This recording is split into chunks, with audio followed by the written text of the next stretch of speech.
fashion is never outdated. The patterns can change, but people always want to wear clothes. People always want to wear shoes. People always want to have handbags, ties, headscarves, and everybody wants to be on the trend. And everybody looks to get the most trendy. So the brands have never changed, and the brands keep growing. And each brand tries to compete with the other. So we looked into this industry, and we realized that in Africa, we have the cotton, which is the original fabric, the original material. But we are less in the talk and we are less in the money market. That it is a sector which has a huge potential, where we have to be able to lay emphasis on to see how we can work with those who are in the industry to empower them to make money for our economies, to make money for ourselves and develop ourselves. So we organized the ACC Economic Day last year held at the Hilton, where we brought in the agribusiness actors. And we were looking into the agro industry, the agribusiness, agripreneurs. And at the resolutions that when we took resolutions, we observed that cotton is one of those grains, those plants, that has a lot of virtues and that can be used in very diverse products. And so we decided that in those resolutions, we'll look at a sector of activity in the agribusiness that spreads into industry and various different kinds of activities. And so that the value chain can be such that will feed many people, provide many jobs, attract the youth very much, and actually give more women the opportunity to make money out of the activity that they make. Cotton is grown in the northern parts of Cameroon. We observe that there are about 2,048 jigs in this organization, farmers' organization. We observed that there were 9 federations, and we observed that there was 1 confederation, a very structured activity, but that is not well known to us and to many. And that the activity is really very prosperous, but that they have a lot of setbacks in how they develop themselves and how they impact the economy and the market.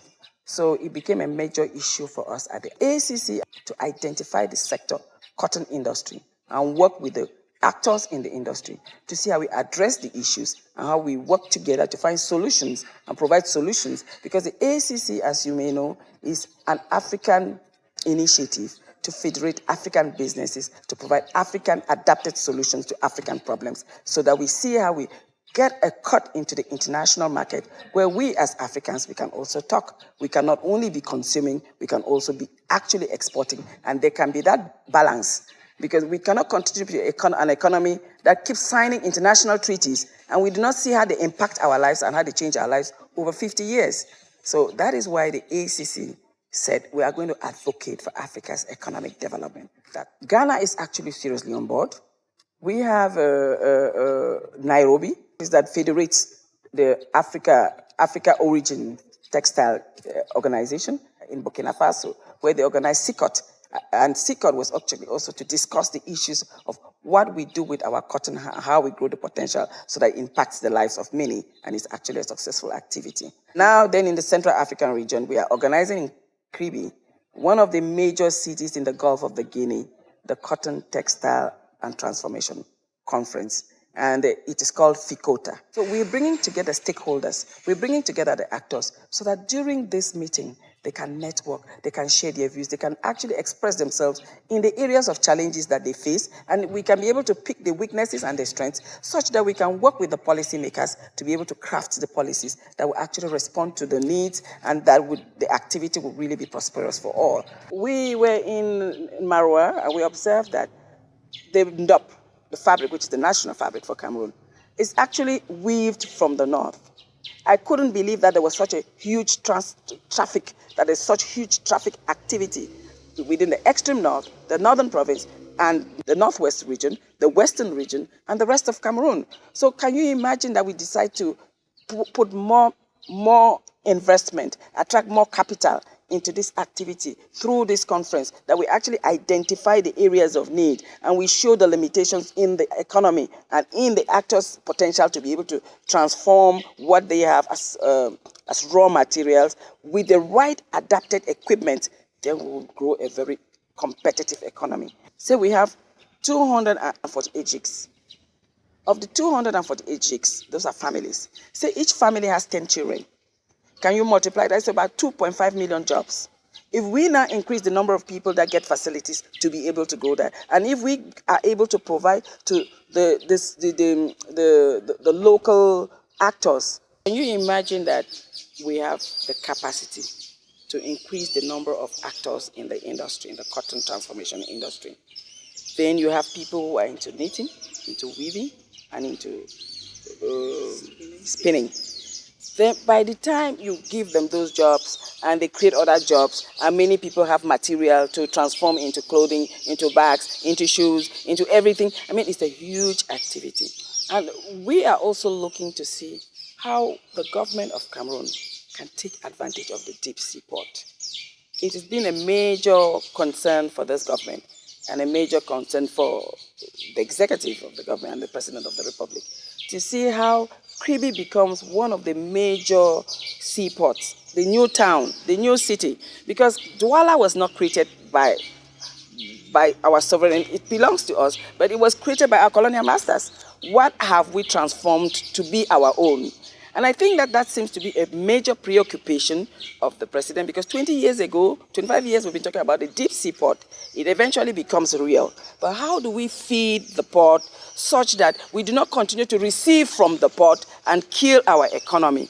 How do we use the port as a vector now to transport what we produce locally?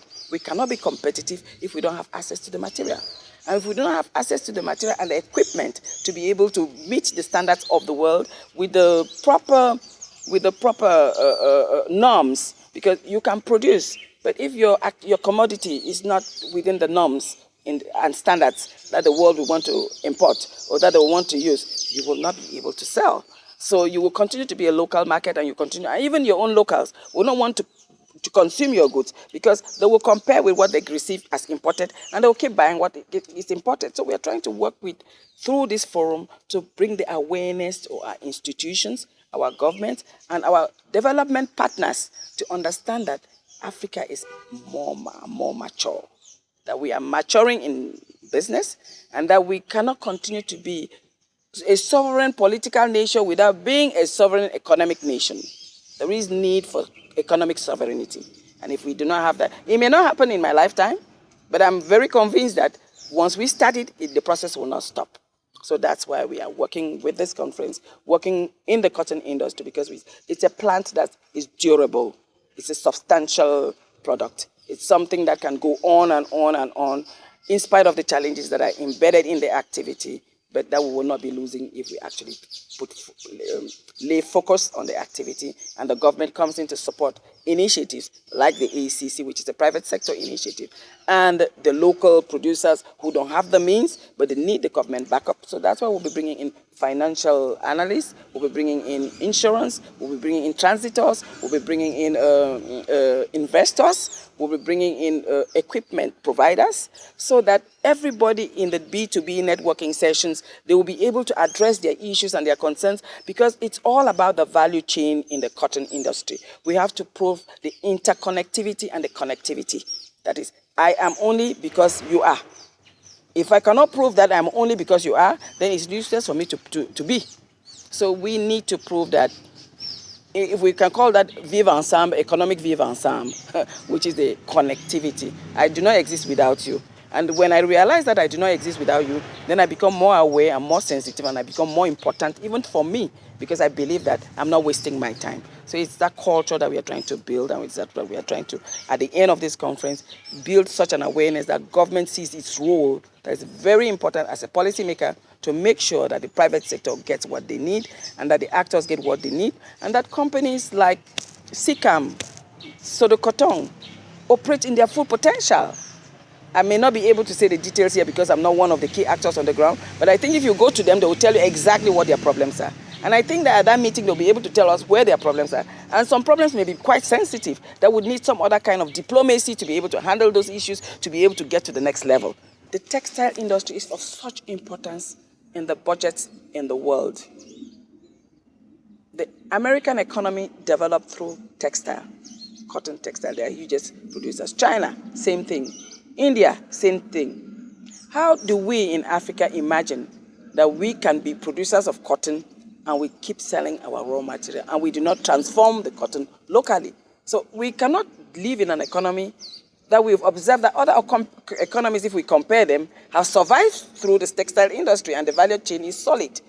without looking into ways inwardly, because we have to be looking inwardly in a more auto-central approach to see how we empower ourselves. And the good thing is that we have most of these regional programs, regional organizations like SEAC, like OEF, which is international, like CEMAC, and the BAD, that all have a UNIDO, that have the cotton textile agenda and strategies that are put in place. So we have to just look into how we work with them to coordinate so that it becomes really fruitful and that the process is sustainable and it's working for everybody.